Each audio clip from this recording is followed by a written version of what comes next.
नमस्कार, बहुत स्वागत है आपका न्यूज़ 18 के डिजिटल प्लेटफॉर्म पर। मैं हूं आपके साथ अंशिका पाठक।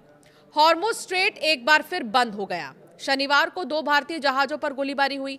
गनीमत ये रही कि इसमें कोई नुकसान नहीं हुआ।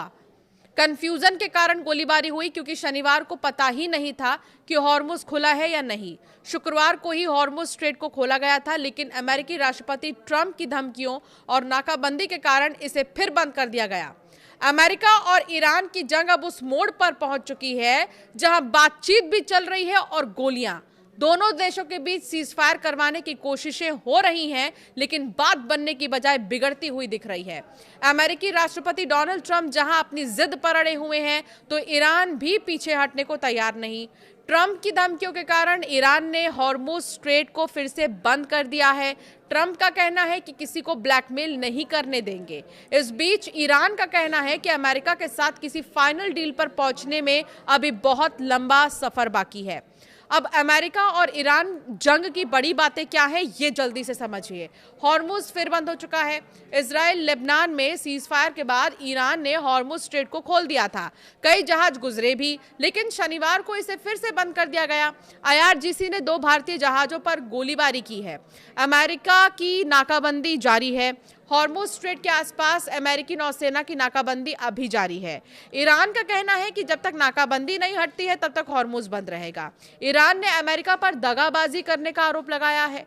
ट्रंप की धमकी। अमेरिकी राष्ट्रपति ट्रंप ने धमकाते हुए कहा कि हॉर्मुज बंद करके ईरान अमेरिका को ब्लैकमेल नहीं कर सकता।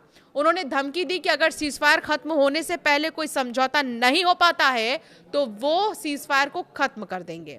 उन्होंने कहा कि अमेरिकी नाकाबंदी जारी रहेगी। इसके अलावा माना जा रहा था कि अमेरिका ईरान में जल्द ही समझौता हो सकता है। हालांकि ईरानी संसद के स्पीकर मोहम्मद बाघेर गलीबाफ ने कहा है कि अमेरिका और ईरान के बीच किसी समझौते तक पहुंचने में अभी काफी लंबा सफर तय करना बाकी है। कुल मिलाकर अभी कुछ भी ठीक नहीं है। सीजफायर कब तक रहने वाला है या कब खत्म हो जाए, कुछ भी कहा नहीं जा सकता।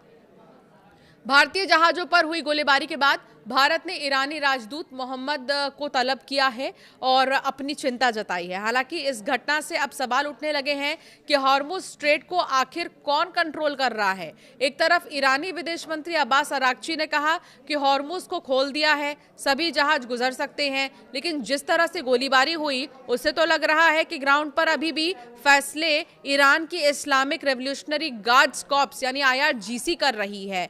28 फरवरी को जब अमेरिका और इजराइल ने मिलकर हमला किया था तो ईरान ने हॉर्मुज स्ट्रेट को बंद कर दिया था। यहां से गुजरने वाले जहाजों पर हमला हुआ।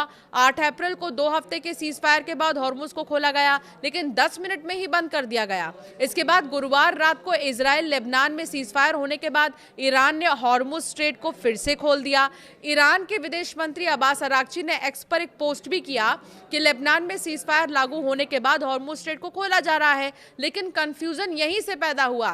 ईरान की न्यूज एजेंसी तस्नीम ने कहा है कि अराक्ची के एक गलत और अधूरी पोस्ट ने हॉर्मुज स्ट्रेट को फिर से खोलने के बारे में कंफ्यूजन क्रिएट कर दिया है।